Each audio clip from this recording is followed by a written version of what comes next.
You're listening to the Youth Critic Podcast on KHZ Network. Find us on Facebook at Deadpool UNG Radio and find us on Twitter at Deadpool UNG.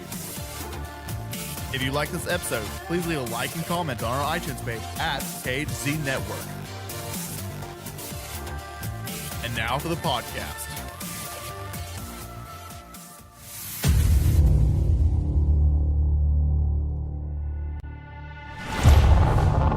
I was born into war, bred into it. People think they understand pain, but they have no concept of it. What's the most pain you've ever felt? Maybe the kind that leaves you more machine than man. Wait, no, stop! What in the actual ass? Dale, why are the visual effects not done? It's a metal arm. It's not like we're trying to remove a mustache. Ah, fuck it. I'll do it myself. Hello, everyone. Welcome back to the Youth Critic Podcast. We're back after many weeks of being gone and only having really one episode in like the last 2 months. So we're back. We're officially back. We're coming back, on our weekly schedule. We're coming back in general. It's good to be back. It's good to be back and doing this podcast. Joining me today is Andy Comer. How's it going? Going good. And today we are going to be talking about Deadpool 2, the movie where Deadpool dies. But does he really? The movie where Deadpool wants to die. Doesn't he always want to die, though? Well, I mean, if I had the powers of Deadpool and Wolverine, I definitely would want to die. I would never want to live as long as those two would be destined to live. Yeah, and it'd be extremely painful to die. Though keep dying or keep getting injured the way they, keep getting injured. Exactly. They know that they can't die, so they put themselves in these crazy situations, and that's when you're gonna get your head blown off and then have to regrow it, or get chopped in half and have to regrow your legs and all that crap. Good news is it doesn't take that long to regrow legs. Good, very good news. Yeah. But you still have to wait for the buffer time. Yeah. Yeah, it's like slow dial up back in the old age. So before we get into our thoughts, Andy, do you want to talk about the box office real quick of Deadpool 2? Sounds good. The first film obviously was a huge surprise hit. It came out. It was made for only $58 million, and then ended up making over 360 domestically, and then worldwide over 780. So obviously that's a huge film.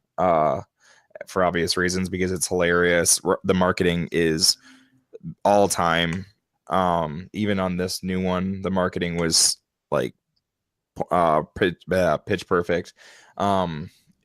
Just a super fun time had by everybody in marketing. I remember hearing that Ryan Reynolds is like, yeah, we would just text each other and be like, hey, why don't we try this? And then they would do it. And then if they thought it was funny when it came out, then they're like, let's give it to the public. So that's always fun. But this film, as sequels go, and after making all that money, they almost doubled the budget, basically doubled the budget. And opening weekend came in just shy of the first film. I think that would just be, people not going back as quickly as the last time, because when the last one came out, obviously it was brand new, fresh. It was a thing at the time. And it was either see that or was it 50 Shades? Yeah, I think that this time around, a lot more people went back the same weekend to see it again.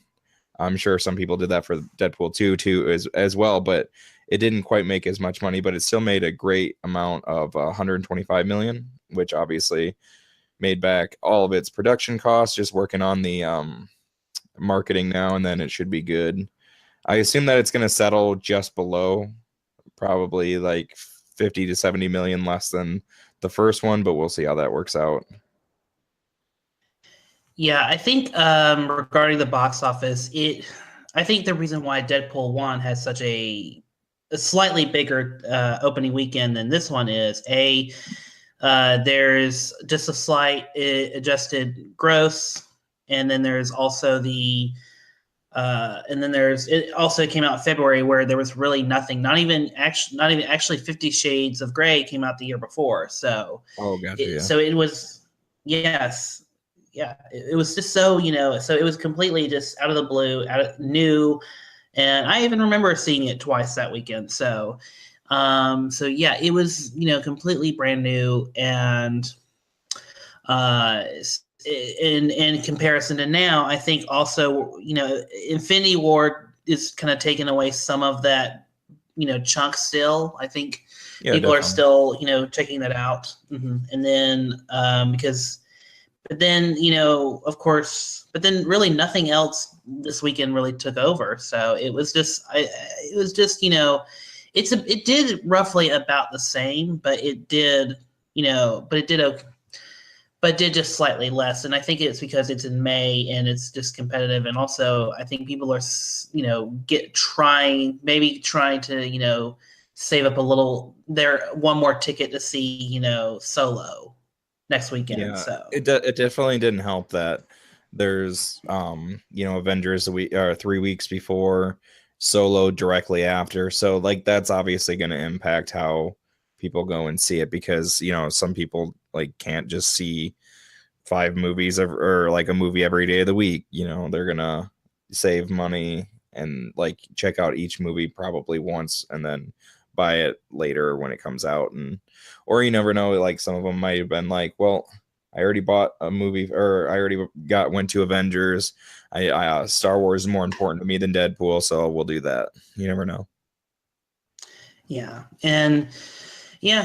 and we'll see. I mean, I think it'll be interesting to see if Deadpool 2 does hold up in the weeks ahead, not only because of Solo, but because you got Ocean's 8, and then we get another superhero movie next month with Incredibles 2, and then of course Jurassic World: Fallen Kingdom is supposed to also be a huge June release. So we'll see how it holds up, in if it has any sort of legs, baby legs or not. Yeah, definitely. And it honestly, it kind of, thinking about it as we're talking about this, it kind of made me wonder, like, why did they, like, because the first one did so well in February, but I was thinking, like, why not do that again? But then, then they would have to deal with Black Panther. So maybe like go for a March or something like that to try to get in between Black Panther and Infinity War. I don't know, but they're still gonna make money. Yeah, I think they were, at one point, when, not to keep delaying the review, but I think they were at one point trying to aim for the March 2nd release date where Red Sparrow ultimately landed. But I think because they just took so long to write the script and it took so long to get everything going for Deadpool 2, because they didn't start filming this until like later in the summer. Because the director David Leitch was still promoting Atomic Blonde. So yeah. Well, I'm glad that they so took the extra time for the script, because it really shows, I think. Even though the first one they had like years to write it, but like obviously they didn't take years to write the first one. I guess they had to wait until it was like like that test footage came out, but still. Right. I mean, it was kind of an on and off thing of just 8 years. I mean, it wasn't like they were writing every day. It was like just on and off, like they come back to it, do like another polish, because because they didn't really change a whole lot from the original script, from what I heard. So, but yeah. So, with that said, do you want to get into the movie? Yep, sounds good.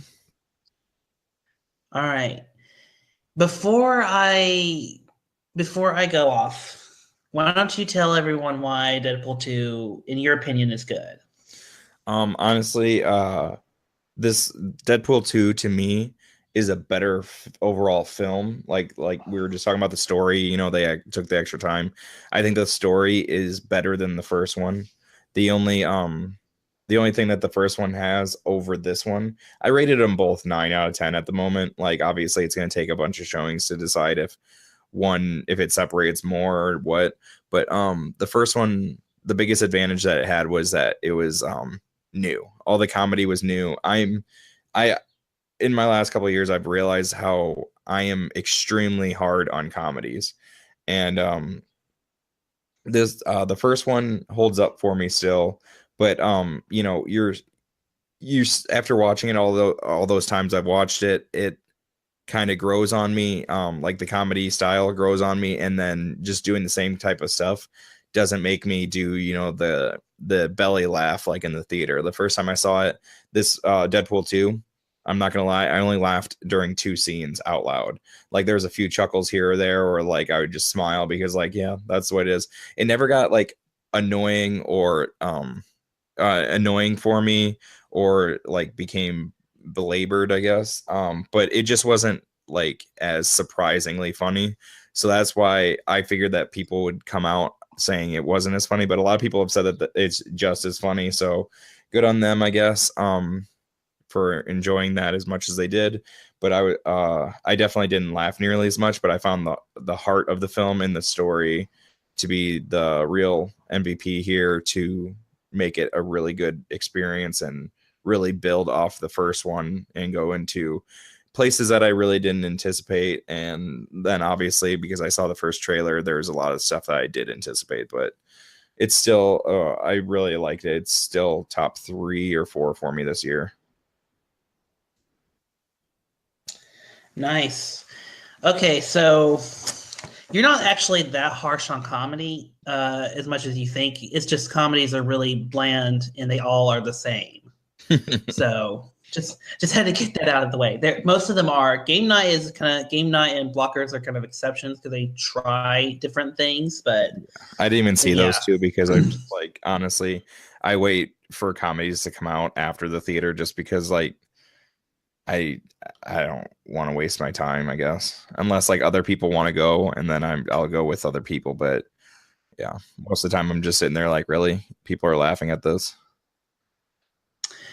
Yeah, I would suggest checking out Game Night when it comes out on Blu-ray either this month or next month. So yeah, I'll probably rent it on Amazon or something. Nice. So for me, Deadpool 2, the first time I saw it, I've seen it twice now, and I've posted both reviews on my Letterboxd. But the first time I saw Deadpool 2, I was very much overwhelmed. Not in the, overwhelmed that, oh my God, there was so much, so much laughter, so much, such a good time of comedic ecstasy. But it was, it was more of, I was overwhelmed by how complicated it was. Yeah. And how, overly, I was in that kind of put me more into the red, because it was like, this is, compared to the first one's very simple. Like, yes, it has a very, jumbled structure, but it has to do that because there's only like 3 action scenes in the entire movie. So it has to kind of build itself around 3 massive set pieces. And it's very well structured, and it's very simple. And there's a very simple, arc that a lot of people have commented on and complained about, like, really, like, Ryan Reynolds is having to, like, he feels ugly, so he has to, like, confront his girlfriend, even though she probably would have been cool with it. Like, yeah, it doesn't quite make sense in the hindsight, but it still works. Like, the simplicity of Deadpool still works, and the simplicity of the dramatic arc that Wade has to go on worked in Deadpool 1. Whereas here, you know what? I'm going to just assume anyone listening to this podcast has seen the movie, so spoilers ahead. So when Vanessa dies before the title sequence of the film, and then the movie becomes, okay, he has to learn how to deal with loss. And then somewhere halfway through the movie, he learns, oh shit, I need to learn how to be a family. The dynamic of that dynamic change was extremely jarring because you're going on this one path and now we're on this other path where even on this path of him needing a family, he was already on that path anyway. He was already on that path of building a family anyway with Vanessa. So, but this time, it's already like. But when he does start it, he's without her, so he doesn't want to do it anymore. I mean, and that's understandable. So it's just, and this was how and then of course I thought about literally, everything that was happening in the movie. I thought about all the jokes with the X-Men. I thought about, even the end credits scene, if it really mattered or not. So with that, I felt like, Deadpool 2, to kind of wrap this up, I felt like Deadpool 2 was still very funny. I laughed a lot during Deadpool 2. I thought it was still a funny, engaging, movie. Like, it's a fun ride to to sit through. But still, it's like, this is, a little bit more, this is going to be really complicated, and some people will come out, and some people will think it is, for lack of a better term, it's problematic because of its complexity, because they tried not only to shift the arc of the movie, but because they tried to keep it serious but also funny at the same time. So the tonal, going back and forth is kind of a bit of a whiplash. So with that said, when I saw it the second time, the tonal whiplash was not that bad. Like, it wasn't that egregious, but it still had some issues. Like, I still think Deadpool's death scene is like way too long. Like, it's just way too long of a joke. I get that, but that's also what he's trying to, like, that was quickly wants to, so he's going to drag it out and joke. But yeah, I totally agree. Like, they could have ended it sooner. Like, Cable could have just went like, okay, this is over, and then he just like went and did his thing. Yeah. But still, I thought, some of the emotional pieces worked. I thought all of the, Vanessa and Wade scenes in heaven really worked. I thought, especially at the end, I thought that really worked very well. So my complaints with Deadpool are more, or Deadpool 2, I mean, are more of, it's a lot better. It's really good. It's still I still recommend watching the movie. It's still a fun ride. But if you pay attention really hard, like I do, it's going to kind of throw you off. You really need to just enjoy. I hate always saying this when I say this, because it always backfires on me. You should always, with Deadpool 2, if you're going in, enjoy the ride of it, because the ride of it is a lot more fun than, trying too hard to think about it. It doesn't, if that makes any sense. Yeah. Because in the end, what? Go ahead. No, you're good. Because in the end with Deadpool 2, there will always be more rides like this. You'll have, more times to be in the ride. And then, of course, there'll be more to come. And actually, after watching this movie, I got really excited to watch X-Force. Yeah, but who are they going to carry over? That's fair, and that's true. And they'll probably add more. But if this is the current team we have with Cable, Domino, Deadpool, Negasonic Teenage Warhead, Colossus, Fire Fist, Yu-Gi-Oh, I think. Is that her name? Or is that just... It's, I can't remember her name. Negasonic Teenage Warhead's girlfriend. If we have that group and that's just it for now, I'm okay with that being the X-Force. Because yes, I liked Peter. I thought Peter was funny. I thought the idea of just some, regular dude just joining up the Force was really funny. And I would have even really liked to see more of what they originally had for the X-Force. But then again, this movie has a really good joke of just killing everyone off except Domino and Deadpool. One thing that I critique about the film, obviously, with time travel, you're messing with so much stuff. If he did what he did in the post-credit scenes, like since he killed Vanessa, wouldn't that just erase the fact that he could go back, and that would be erasing the fact or his way of going back in time, because he wouldn't go through this whole thing? It's possible, but if we go by Days of Future Past logic, like time travel logic, he still has and this was something our good friend Patrick Campbell brought up. If we apply the same rules that X-Men Days of Future Past had, he'll still have the experiences of fighting, fighting for Russell and the most important things together. But yeah, you're kind of right. He would literally have to kind of run through the motions of doing everything again to save Russell from being killed. And Exactly. Also he would have to run into Cable. So yeah, it would kind of be it would be a lot of work. Yeah, he would have to do everything But then exactly again, the same. Yeah, which is which is tiresome, and I don't think Deadpool or Wade would do everything the same way. The issue, though, as soon as he saves her, he jumps in time again, so he doesn't go through it. Right. Yeah, he really time travel.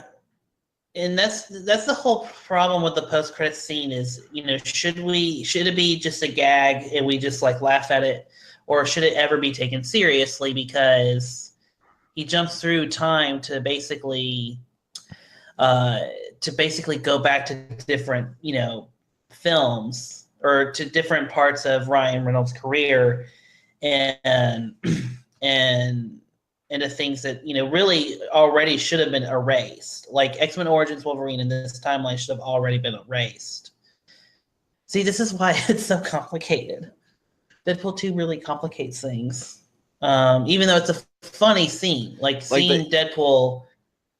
They've mentioned it before, like done references to Origins anyway before, so like they just made it a thing, and just for the gag, I get that part. But like, I'd say the only thing that held true, like because they said Vanessa is still alive, and I guess Peter would still be alive, but like everything else, I think it like obviously is just a joke. And in the comics, they said that, or one time, Deadpool's asked what he said, like Ryan Reynolds, but with whatever to make his face look fucked up. So like, obviously he knows that Ryan Reynolds is a person, but like killing Ryan Reynolds doesn't kill him, because obviously he's Deadpool, not like an actor playing Deadpool. So like because I've had people say, well, if we killed Ryan Reynolds, then he would be dead too. I'm like, no, they're two different people in that universe. Also, yeah, and the thing about the Green Lantern joke is like, why would you kill Ryan Reynolds? Why wouldn't you just sit there and why wouldn't you just grab the script and burn it or something? Like, because like that. It's funnier this way. Because technically because to us he is killing himself, but in that plotline he's just stopping the movie from happening. They rushed Green Lantern. Oh my God, what a bad movie. Yeah. But I haven't even seen that in years. I should probably revisit like in a couple of years. I don't know. We'll see. But back to Deadpool 2. All the, like you said, all the heaven stuff is really good. All the stuff between Deadpool and Vanessa works so well. Like, it's insane how much everybody's to that, like, significantly more than couples in romantic comedies. Like these two work so well together that like you actually do see that they love and care about each other, and like you're total everybody's all in. Like when she died at the beginning, like people are like, "What the hell?"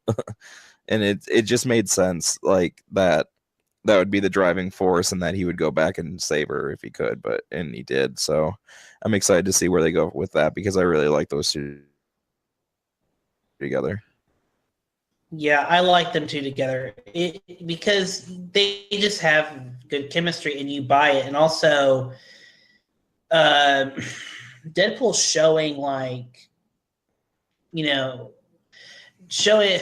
I'm blanking on the word, but Wade showing his affection. That's what it is. Affection doesn't like demasculate him. It doesn't showing that his love to Vanessa. It doesn't like he expresses it without it being demasculating, and also it's very, and also the relationship itself is very progressive because they don't have typical gender roles. Like they switch it up. Like she very much is has agency as much as he does. So and that's why it really works so well. And so, yeah, when you take her out, it's a typical knock on, the woman on the woman in the fridge. Yeah, but it's a typical knock on, hey, we got the director of John Wick, or one of the directors of John Wick. Why don't we kill something off in the first 10 minutes so the character will have empathy, and that'll be yeah, that's fair. That's another critique I have of this film is that while everything is executed very well, it is not very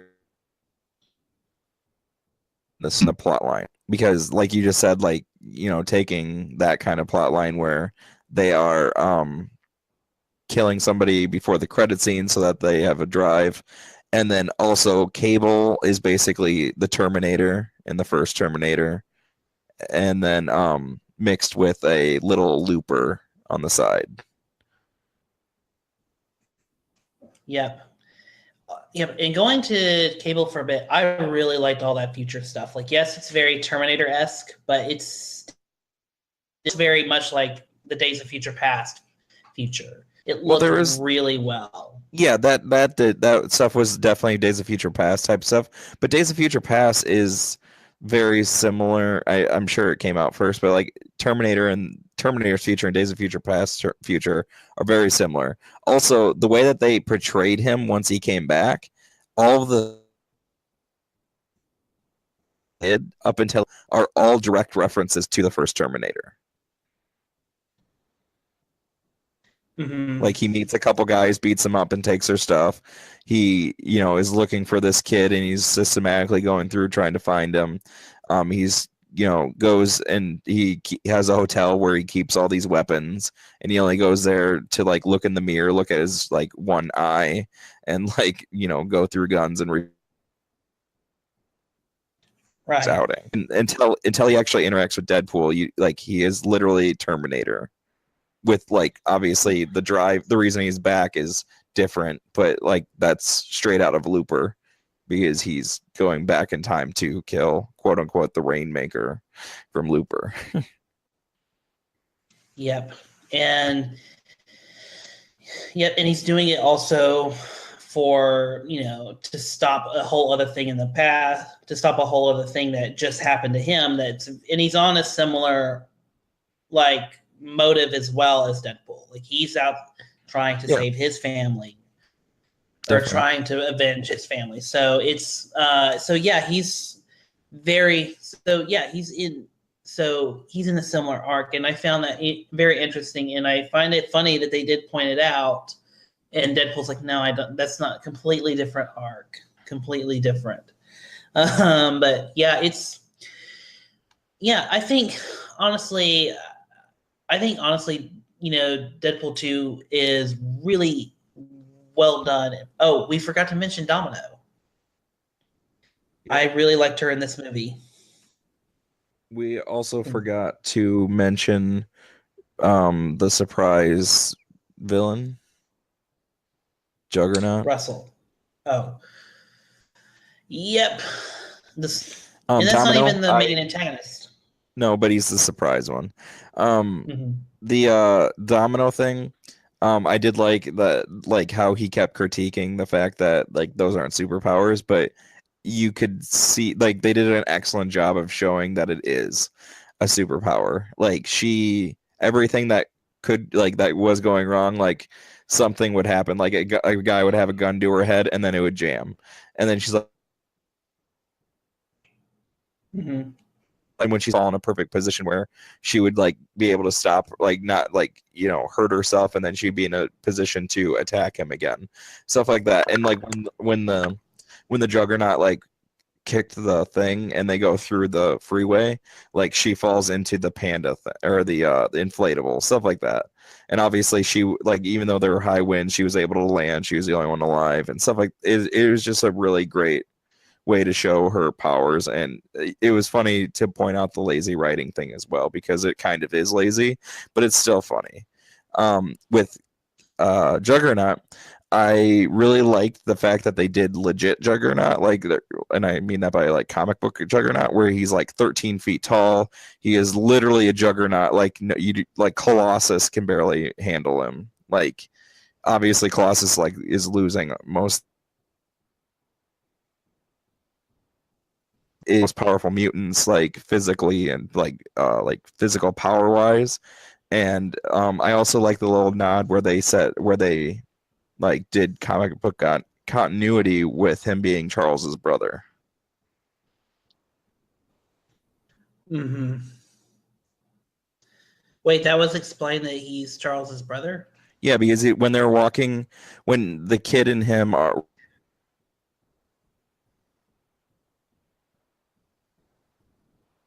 your head, What? when they're walking, Sorry, you cut out.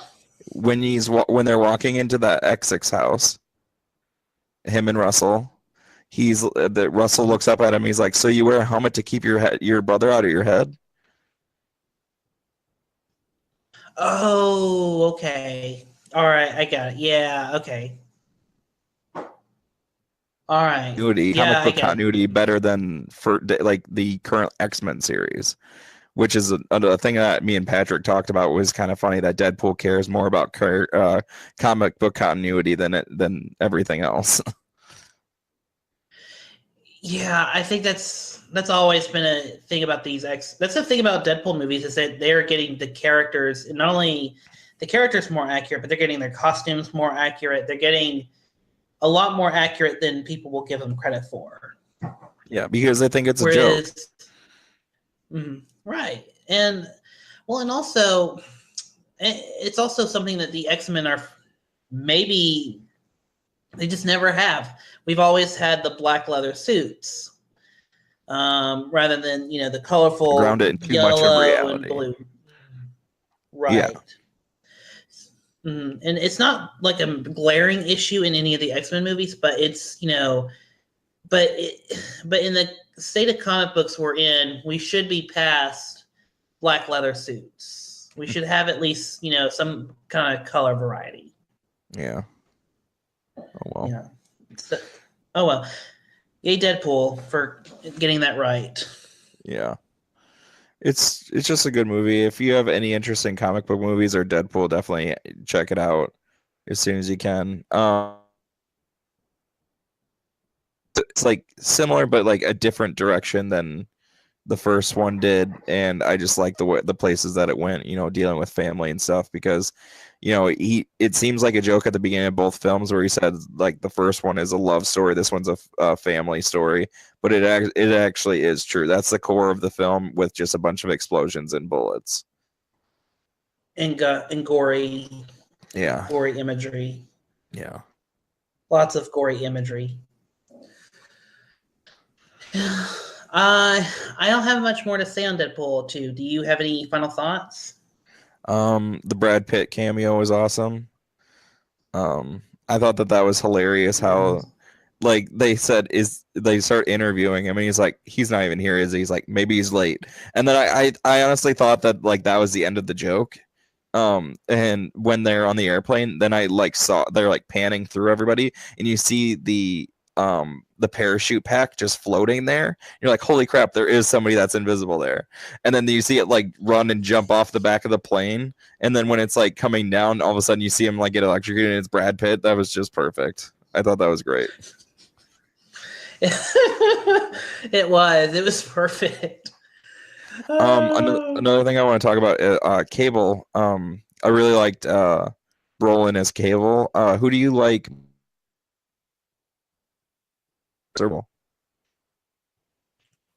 Say that one more time. Do you like Josh Brolin more as Thanos or Cable? I like Thanos. I like him as Thanos more because Cable. This kind of just feels like, and it's not to the fault of Brolin or really the writers or directors at all. This is more of just they're in this movie. They're just introducing him for X-Force or for his own solo movie. Yeah. So, but for Infinity War, they had to give Thanos something. They had to give Thanos more of a character and more things to do. So I feel like Thanos is a more interesting character that has more things to do plot-wise and has more of a character arc. Mm-hmm. Whereas Cable's more Cable has an arc in this movie. It's not like as blatant as Deadpool's, but Cable's arc is not as interesting as Thanos is. So I feel like for this one, it was great to introduce Cable as like a Terminator, badass, half man, half machine character from the future. I think it was great to introduce him here and give him like a mild arc of also trying to accept people into his life again. But still, I think Thanos is a more compelling character, in my opinion. And that's my long answer. Gotcha. Yeah, I like him more as Thanos too. Yeah, it's still good. He's we good are as both, but like I are, prefer it as Thanos. Yeah. Mm-hmm. But we're spoiled. We're getting spoiled because Josh Brolin is like is becoming like in everything now. So, if we can somehow get him in the DC universe, we'll probably hit the trifecta now.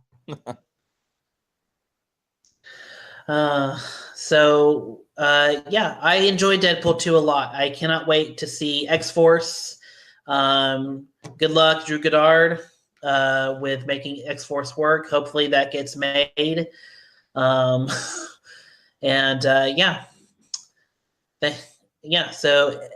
Andy, where can the good people find you? You can find me on Twitter at The Talking Can. I'm always saying random things and trying to get some conversations going, so come say hey and talk to me. Please say hey to Andy. He's great at conversations on Twitter. All right, so before I go, we are officially back. We're officially running. We'll talk about Solo next week. We'll figure out what to say on June 1st for the June 1st episode. The show will come back to its weekly schedule. It's coming back now that, I'm done with school. We'll have, some new music. We'll have some new things going on. We will start the summer retrospective soon. I'm not sure which movie we're starting out with yet, but we are going back to summer retrospectives. But thanks everyone so much for, listening and staying put and staying with us while, staying with the show and keeping up with us while we do it. Also check out my friend Jordan's Grain of Salt show. That just came back where we just did episode 2 on Monday and I think it's up right now. Thanks everyone. Thanks Andy for being on the show. And you can find me on Twitter at MovieKale, and you can also follow the show at The Youth Critic, and you can also follow the channel that distributes this podcast at KHC Network. Thanks, everyone. We'll be back with you next week for Solo, a Star Wars story.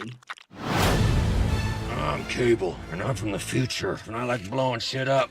Pew, pew, pew. Reach for the sky! Oh, no. Sheriff Deadpool. You know, you're a lot taller in the... Shut up, you little asshole. Take this. Oh! Regeneration powers, activate! That's not something you say. Zip it, Cable! I got the stones to help you. No biting. They're done already? Oh, wow, that was unrealistically fast. Okay, hit it.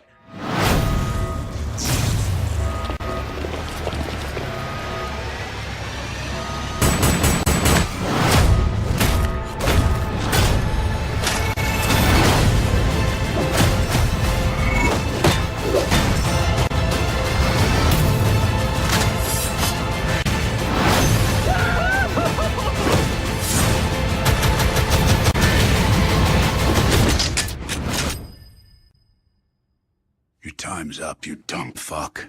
Well, that's just lazy writing.